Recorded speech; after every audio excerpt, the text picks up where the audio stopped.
Alright, welcome back everyone. I'm Chance. And I'm Robert. And this is the Cigar Gospel.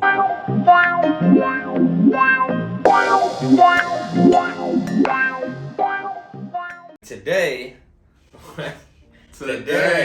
we're going to be doing a cigar review on the Gurkha 30th anniversary. And by the way, this is not by choice. Do you want to explain why this is not by choice? Yeah, so one of our wonderful viewers, my lovely brother, Michael, wanted us to review a Gurkha because of a previous podcast we made. Where I was talking shit.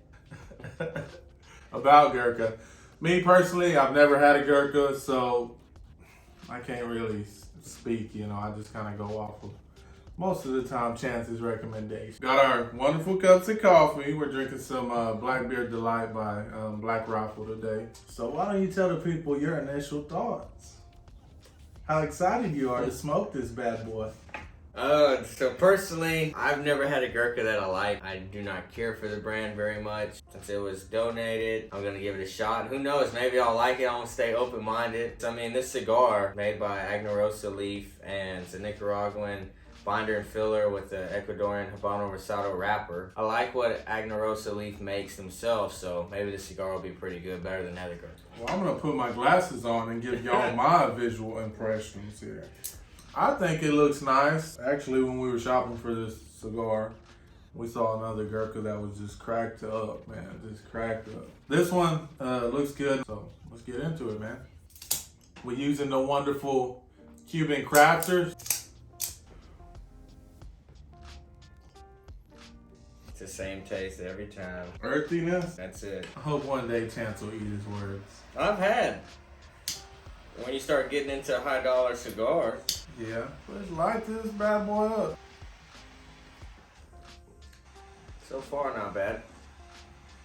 Robert ever gets his lid. Still trying, bro. You don't even know how to light a cigar. I know how to light a cigar. The cigar don't want to light. Gurkha, we ain't out to a good start. What are your initial impressions, bro? Excuse me. It smokes good. Got some spice. A little bit of fruitiness. That's a different flavor, for me at least, on the retro. Really? It's probably that fruit. That's probably what I'm getting. So far, it's actually pretty nice.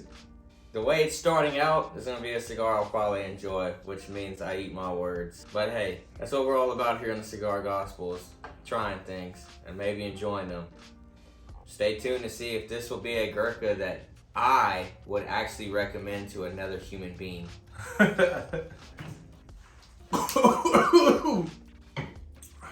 Welcome back, guys. Welcome back. I'm gonna let Chance fill y'all in on how he's feeling about this cigar. So as a man who highly dislikes Gurkha cigars, I've really enjoyed the 30th anniversary. I've gotten the main note that's just overriding everything on the retro Hells of fruit note. Very pleasant. The spice isn't too, you had a little bit of spice in the beginning and then it fades out.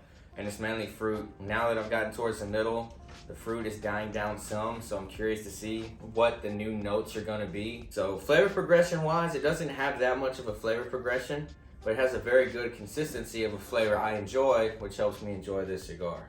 Even burn so far, pretty much. Good draw, no complaints there. What about you, Rob? I'm getting that same note that you're discussing. That fruit note just kind of seems to be the main note that I'm picking up on this first third. I am getting a little bit of almost like a pepper. I'm not sure what kind, but I am getting a little bit of spice as well. But it's really enjoyable. This is my first Gurkha. So far, this one is definitely pleasing my palate, and I'm impressed with it. Smoke-wise, the draw is great, and also the burn. It's not super even for me, but it's not like super out of whack neither.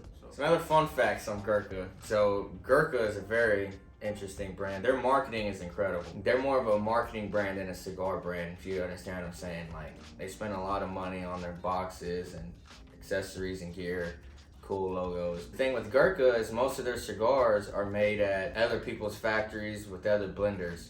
So each cigar is usually a different factory, different blenders. So that's why the consistency of Gurkha, in my opinion, is so off. You don't know, if one tastes so different than the other. One might be great, one might be crap.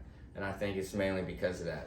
I mean, it's like anything. If you have one person doing everything for you and you know they do a great job of it, you know, keep it that way. I guess in a sense that's probably business-wise, it may be cheaper that way. I'm not sure why they do it. So what happened was, the origin story was he was vacationing in India when he came across a Portuguese man in India rolling and selling cigars, right? And he was so intrigued by the art that he decided to buy the company of Gurkha, the name, and all the cigars that the guy had for $149. Wow, and that's 1989 too, we're talking. So he had these cigars this man rolled to give as gifts, and then he realized, oh, you can sell high-end cigars. So this guy, when he got into it, was not a cigar aficionado or a cigar guy. He was just a marketing man, a salesman, and then turned in. So I think that's a big thing too, is this didn't start off with a cigar passion, the company. Yeah. But this cigar, honoring, 30 years since he's had the company. The name Gurkha means cigars over in India at the time when British soldiers were colonizing Nepal. So that's when they call it. Because on the front, it's a Nepal warrior. I forgot the name of the sword. I can't even pronounce it. That was his logo. So, but that's about it. Little fun facts, little history there. If you want to know more, there's tons of articles on Gurkha. It's very interesting. But we'll get back to you when we get to the final third. Welcome back, ladies and gentlemen, to the final third of the Gurkha 30th anniversary. I think the people want to really know your views on this Gurkha, especially this at the second third leading into the final third. This last portion in between this last third and the second third, the taste and the flavors just changed for me, and it wasn't for the good. Wasn't for the good? Yeah, for me, the taste that I'm getting, I mean, like a burnt tobacco, if you will. And it's just not pleasurable to my palate. It really isn't. The first third was great, and then up until this moment here, it's like, man, it's just ridiculous for me. I'm not enjoying it at this point. It's smoking good still, and it's burning great, but it's just the flavor for me is not there. Can you explain the taste of burnt tobacco, since that's what a cigar is burning tobacco? To me, it's like a bitter. Okay, so what you're saying is it's a bitterness taste, like tobacco too hot. That's what you mean by burnt, like overheated tobacco. Maybe. I can understand that, because they might not understand what you're saying about burnt tobacco. It's kind of a bitter taste, as if you were to get the tobacco hot. That's what it would be for me. But it's not too hot. No. Yeah, that's the crazy part. So what about for you? When we got into the end of the second third and into the final third, that fruit note that I love so much is kind of gone. And I do have some of that bitterness that you're talking about in a way. Because up until that point, they didn't have good flavor progression, but it was very consistent of a very pleasant fruit taste, in my opinion. And towards the middle and end, I've had to touch it up with the lighter some, but I did it very light so I didn't overheat to cause that. I can kind of understand what you're saying about it. It is what it is. Well, let me ask you, what would your rating be on it, and would it go into your humidor? Personally, I'm not putting this in my humidor. I guess if it were smaller and I had that first third, size, yeah, I could probably put that in my humidor, but I'm not putting the whole cigar in there. I don't know, man. And a rating, it's going to be a very low 80 for me. Probably like a 83, 84. It just, man. Shots fired, bang, bang. I love the fruitiness in the beginning. Wow. When I smoke a cigar that I like, I get excited. Okay. Like seeing my wife. This cigar just didn't get me excited. And it's not that I was biased in the beginning. It's just the flavors for me, it didn't excite me. Damn. Man, lower 80s, man. He just said, bam, the Gurkha. Hard uppercut. Due to the love of the first half of the cigar for me, it has a good chance. I would want to smoke it again, maybe in the smaller side, like a Robusto, maybe. This was a Toro, just to see, because that last third I really dislike, and it's quite a bit of the last third almost. It's not like the final bit of the third, because I can understand that, but it's like as soon as you get out of the middle, it kind of goes to a less quality cigar on the tobacco, flavor progression-wise, in my opinion. I'd give it like an 88, just because I really enjoyed the first half, and it being 1050. An 88, so maybe it could be an 87, but I'm gonna go ahead and give it a solid 88, because I had this biased opinion that I just don't like Gurkha, but I came in here trying to be open-minded as possible, and the cigar just caught me by surprise so much. So 88 in my humidor though, and I'd have to smoke it one more time before I could truly decide that, because it is affordable enough to just be casually in my humidor, and there's so many good cigars out there for $10.50. I just don't know. If someone asked me, hey, what Gurkha do you recommend? If I had to recommend a Gurkha so far, the one I smoked, it would be the 30th anniversary. So this is the best Gurkha I've ever smoked. I will say that. Yeah, and then you're also chanting, like we discussed earlier. Their cigars, you may have one or two other cigars that are made by the same factory, but then you may go and get another cigar and it's made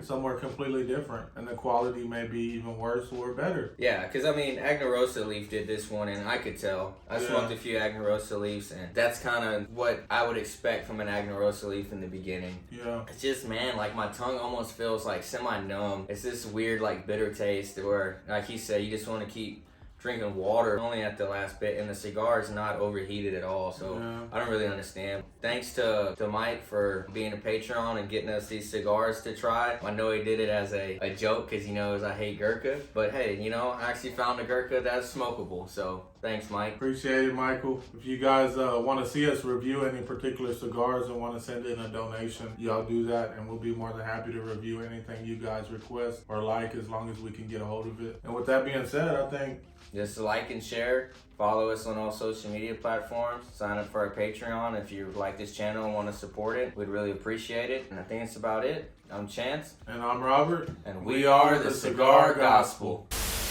The shit stick. Good.